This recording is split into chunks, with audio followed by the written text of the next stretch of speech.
J.Cole came into the rap game with big dreams. He wanted to make a classic debut album and envisioned winning Best New Artist at the Grammys, but things didn't go the way he had hoped. His start in the mainstream was rough. Despite being signed to Jay-Z's Roc Nation, Cole couldn't get a release date for his album without delivering a radio single. We were just in the studio trying to make hits. No lie, I was probably the most depressed he's ever been, like... Yo, J.Cole, where's the single? That's what the label's saying to me. For 2 years, he struggled to make that one hit. During this time, Jay-Z would ask Drake to give him a hit, an embarrassing moment that showed how much Cole was struggling. I don't have a single, and the next 6 months of my life was like literally hell.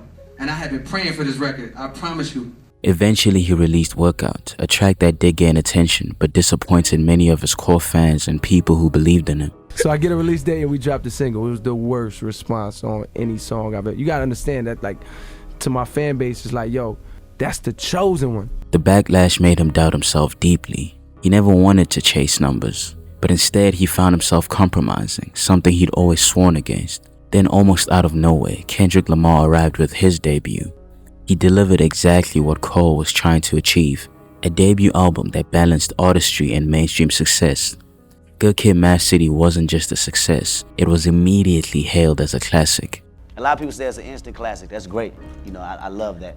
But I want that longevity. I don't want you to be saying it because it's, I'm hot right now. I definitely feel like it's definitely classic worthy. I always said that it just gotta have them years behind it. Yeah. From the outside looking in, it seemed like Kendrick did it effortlessly, but that wasn't true. Behind the scenes, Kendrick was facing similar struggles. Top Dawg wouldn't let him drop the album without hits either. Instead of compromising, he worked even harder until he found a way to hit both targets. But before he figured it out, he too had multiple failed attempts at making the club record. What's your wackest song? It's called Bitch, I'm in the Club. What? Just like Cole spending 2 years crafting his debut, Kendrick made multiple versions of Good Kid, Mad City before it clicked. It wasn't easy, but he figured it out. He found the balance and he nailed it to the point it seemed effortless. For J. Cole, watching Kendrick succeed where he had stumbled had to be painful. He wanted to be seen as one of the new greats, but when his debut dropped, it was met with mixed reviews. His first album wasn't the album he wanted to make. The first album comes out and it does tremendously well commercially. Mm-hmm. But the reception critically and on the internet is still sort of mixed. Part of it was the fact that we knew that album wasn't exactly what we wanted. Born Sinner was dark because of that. You know what I mean? Like, he was going through a dark time where he was feeling like he still had to prove himself. A mind state that I never had to deal with before, which is like fighting all these negative thoughts. That's the dark place I'm talking about. Like, self-confidence kind of shattered, you know what I mean? And like trying to fight against that. And then comes Kendrick, seemingly unbothered by the system, thriving without compromise. In multiple interviews, Cole said he felt like he was the artist who took the hits so that others could avoid compromise. He believed he paved the way for people like Kendrick. Now it's easy for niggas. As long as you come with good music, you can beat Kendrick Lamar. You don't gotta put out your song with Lady Gaga, whatever it is. A label not gonna tell you, hey, but you need a single. No, man. Just develop your fan base and put out a great album. I ain't had a luxury, so I could have been crushed. The truth is, everyone faced the same obstacles. The difference was execution. It wasn't that Cole opened the door and showed Kendrick how to do it. They were in the same predicament, and Kendrick just happened to execute at a much higher level. In a 2013 interview, he admitted that his team was trying to get him to wear clothes that he hated, and he was trying to adjust to looking like a star. Then there was that funny story about his stylist putting him in a Versace jersey for a red carpet, only to find other people wearing the exact same outfit, all the way down to the shoes. Kendrick, on the other hand, never bent. He was focused only on the music, and that authenticity paid off. Both of them were equally criticized for not looking like stars and were incentivized to play the game. One chose to try to play the game and the other didn't. Yeah, he said I look like a star. I said he don't look like a star. You had a problem because you had on corduroys. He just didn't look like a star, but I never said he was whack. He's dumb nice. Everybody got to be their own individual. By 2013, Kendrick was crowned MTV's hottest MC in the game, and while he was honored, others weren't as thrilled. And you, Kendrick Lamar, are the hottest MC in the game. Man, how you feel, man? Feel good. You feel good right now? Salute. What young cat is influencing just hip-hop culture and fashion culture at the same time? Look how young I am. They left you off the list. This is some bullshit. I don't know, bro. I don't really give a fuck. But it's, It is what it is. You know what? It is. We shouldn't even talk about this anymore. A$AP Rocky, Drake, and J.Cole all took issue with it.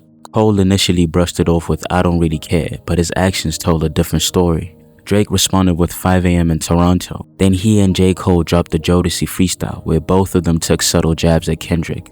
I can't help but think of how this was the original first-person shooter and the reason Kendrick made Control. Cause not many of us realized Control was a response to his peers trying to shit on him for being named the hottest MC of that year.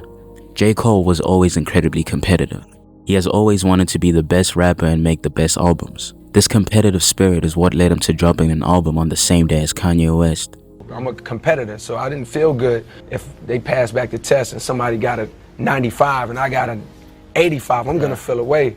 It's like that with rap too. It's the same thing. I'm a natural competitor, so. That same spirit now applied to Kendrick too, and from then on he would start taking shots to prove he was the best. Because I think I was so competitive. I don't know how they would feel. You have to talk to them, but I know for myself, I was so competitive early on that, like, even though we were all friends, I would say we were all friends and friendly. Why would I work out with this nigga? Like, I'm trying to destroy this nigga, you know what I mean? Like, and that was kind of my mentality. But competing with Kendrick wasn't going to be easy. Kendrick had only released one album, but it was already being treated as a classic. Like I said earlier, he had dreamed of winning Best New Artist of the Grammys, but that dream didn't come true. Because I was telling my management and telling the label, like, yo, I have to beat the Grammy deadline. Like, I gotta do it. My album came out like 2 days before the Grammy deadline, and that's because I knew, like, yo, I got a shot. And you're up tonight for? Best New Artist sounds incredible, unbelievable, but Best New Artist. That was a good feeling. I ain't win though, so I need that feeling again. Then I need the victory. His second album, Born Sinner, performed well and had bigger radio hits like Power Trip and Crooked Smile. Before he put it out, he spoke in an interview about wanting to take the award for Album of the Year at the Grammys, not just Rap Album of the Year. I'm going for Album of the Year. I'm trying to compete with the white people. Unfortunately, he was only nominated for Best Rap Performance, and he lost. When looking back at his second album, he had to sit and be honest with himself. He had once again made compromises to keep the momentum going. But after seeing what Kendrick's integrity had earned him, and after the lessons learned from his past 2 projects, Cole finally broke the cycle. With Forest Hills Drive, he delivered an album with no features, no singles, and no compromises.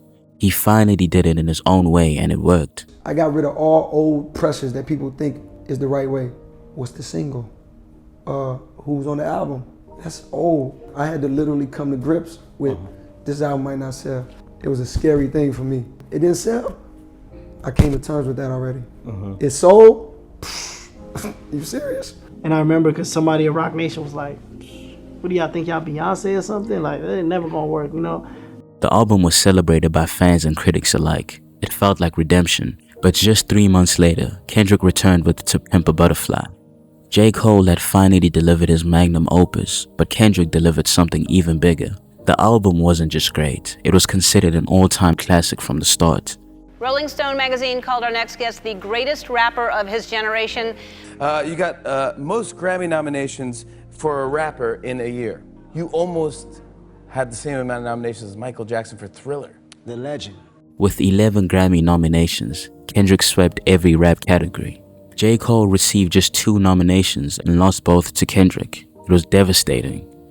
After this, he began saying the Grammys didn't matter. He realized maybe he wasn't meant to win, but this realization doesn't come without pain. To desire something your whole life and not be able to get it really hurts. Had I won it early on, I think it would have validated all of those feelings I had for it, of like, oh man, and maybe it would have felt like a championship at that point, I'm not sure. Yeah. The fact that it didn't happen, and then it didn't happen, and then it didn't happen.